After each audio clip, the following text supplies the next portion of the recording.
JNN students, hope you all are fine. So welcome back to your social science class.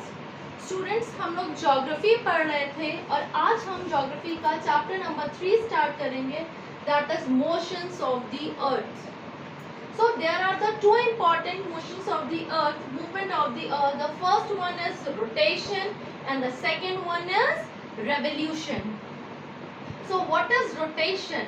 Rotation क्या है? जब अर्थ अपनी ही axis पर spin करती है उसे हम रोटेशन कहते हैं. और ये क्या कॉज करती है? डे. कितने? One rotation takes 24 hours.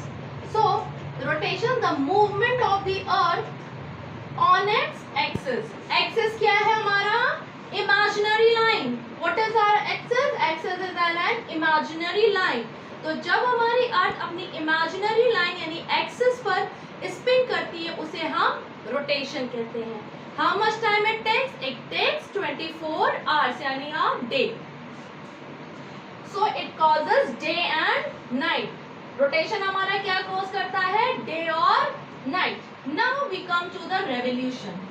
So the movement of the earth around the sun in a fixed path और ऑर्बिट. अब ये आपने सबसे फर्स्ट चैप्टर में ही पढ़ा है वो सोलर सिस्टम में कि जो हमारा अर्थ है वो सन के चारों तरफ चक्कर लगाता है जैसे और प्लैनेट भी लगाते हैं. तो वो किसके चारों तरफ चक्कर लगाता है? सन के. वो भी एक फिक्स्ड पाथ है.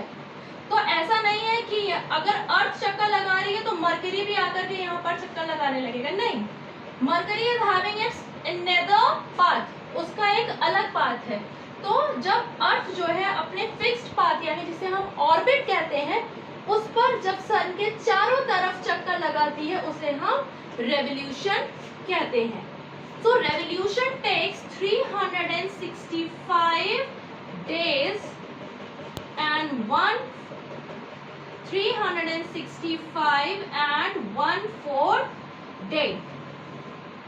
अब this 1/4 day is equal to 6 hours. 1/4 day is equal to 6 hours. तो ये जो 6 घंटे होते हैं ये हम क्या करते हैं? इन 6 घंटों को ऐड करते हैं. This 6 plus 6 plus 6 and after 4 years they become 1 day. That is 24 hours. और ये हमारा क्या बना देते हैं? एक दिन. That is a leap year. So leap year. So after every 4 year there is a leap year. So ये जो एक एक्स्ट्रा डे है ये किस में ऐड होता है? किसमें ऐड होता है? फरवरी में. किसमें ऐड होता है ये डे? फरवरी में. So leap year has Leap year has 366 days. Leap year has 366 days. So you can see it in the slides also. So I have explained rotation, revolution, causing of season through the slides. So let's see the slides. As you know that the earth has two type of motions, namely rotation and revolution. आप सब जानते हैं कि अर्थ दो तरीके के दो types of उसमें क्या होते हैं? मोशंस होते हैं. That is rotation and revolution. So rotation is the movement of the earth on its axis. जब वो अपने एक्सिस पे जब वो मूव करती है तब उसे हम रोटेशन कहते हैं. The movement of the earth around the sun in a fixed path और ऑर्बिट इज कॉल्ड रेवोल्यूशन. जब वो अपना फिक्स्ड पाथ पर जिसे हम ऑर्बिट कहते हैं उस पर जब सन के चारों तरफ घूमती है उसे हम रेवोल्यूशन कहते हैं. The axis of the earth which is an imaginary line makes an angle of 66.5 degree with its orbital plane. The plane formed by the orbit is known as the orbital plane. As you can see it,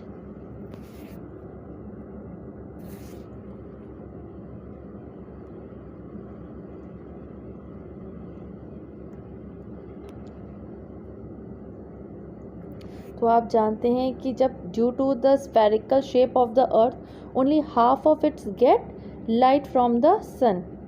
So the portion facing the sun experiencing day while the other half away from the sun experiencing night.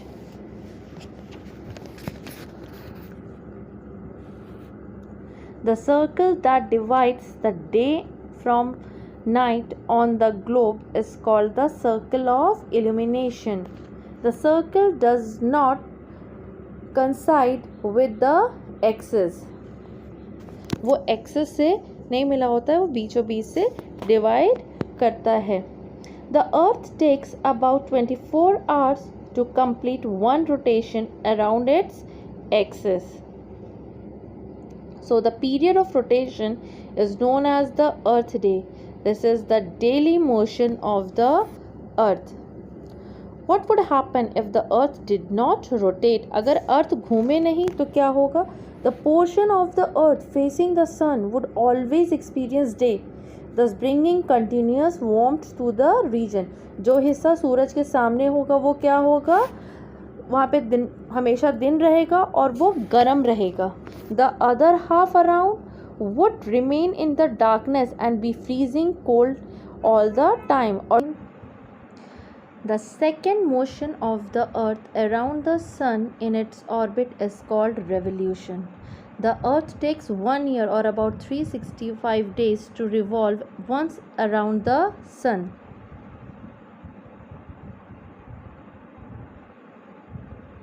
So you have seen that the earth rotates around the sun. अपने sun के चारों तरफ चक्कर काट रहा है और rotation कहाँ कर रहा है? अपने ही एक्सिस पर.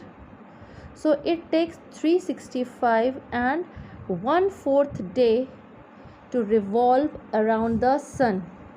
We consider a year as consisting of 365 days only and ignore 6 hours for the sake of convenience.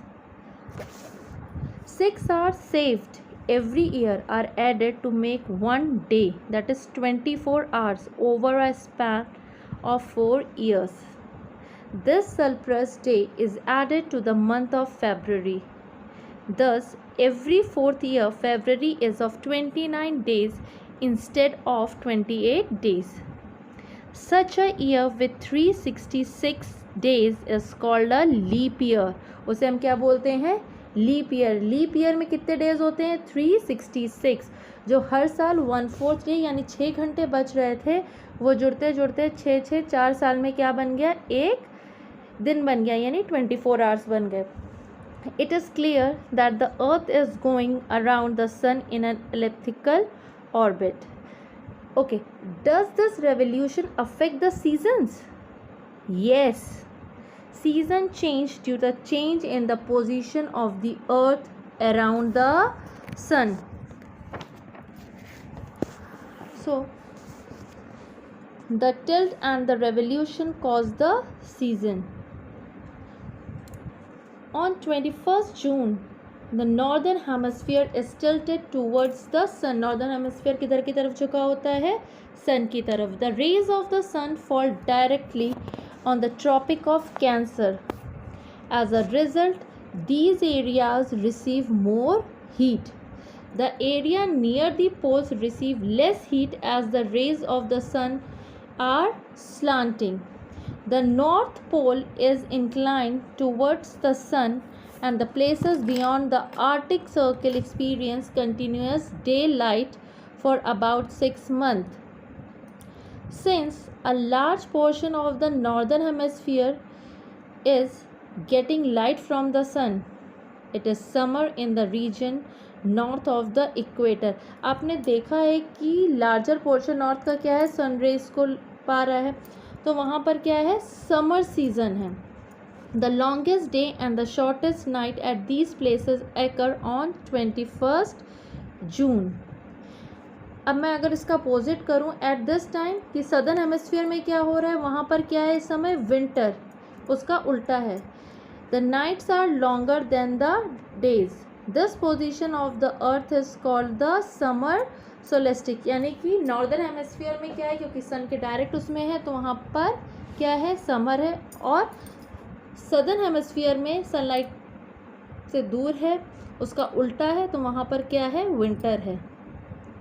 On 22nd December, the Tropic of Capricorn received direct rays of the sun as the south pole tilts towards it. अब क्या होता है, फिर earth rotate कर रहा है, घूम रहा है, उसकी पोजीशन चेंज हो गई और वो क्या हो गया, सदर्न हेमिस्फीयर सन के डायरेक्ट उस पर आ जाता है, यानी ट्रॉपिक ऑफ कैप्रिकॉर्न पर अब सन रेज फॉल करती हैं. A large portion of the southern hemisphere with longer days and shorter nights. The reverse happens in the northern hemisphere. अब उल्टा कहाँ हो जाता है, northern hemisphere पे. The position of the earth is called the winter solstice. Now at one time it happens कि अर्थ पर दो बार ऐसा होता है कि जो सन की रेज हैं यानी दिन और रात बराबर होते हैं. So that is on 21st March and 23rd September, direct rays of the sun fall on the equator. As this position, neither of the poles is tilted towards the sun. So the whole earth experience equal days and equal nights. This is called as equinox. इसे हम क्या बोलते हैं, equinox. On 23rd September, it is autumn season in the northern hemisphere and spring season in the southern hemisphere. The opposite is the case on 21st March और इसका opposite होता है 21st March पर, when it is spring in the northern hemisphere and autumn in the southern hemisphere. So we have seen that 23rd September and 21st March were having a equal day and night. Thank you class. I hope that you all have understand about the motions of the earth, rotation और revolution कैसे होता है, कैसे day और night forms होते हैं, कैसे seasons form होते हैं. So if you have any query you can contact me. Thank you class. Stay home, stay safe.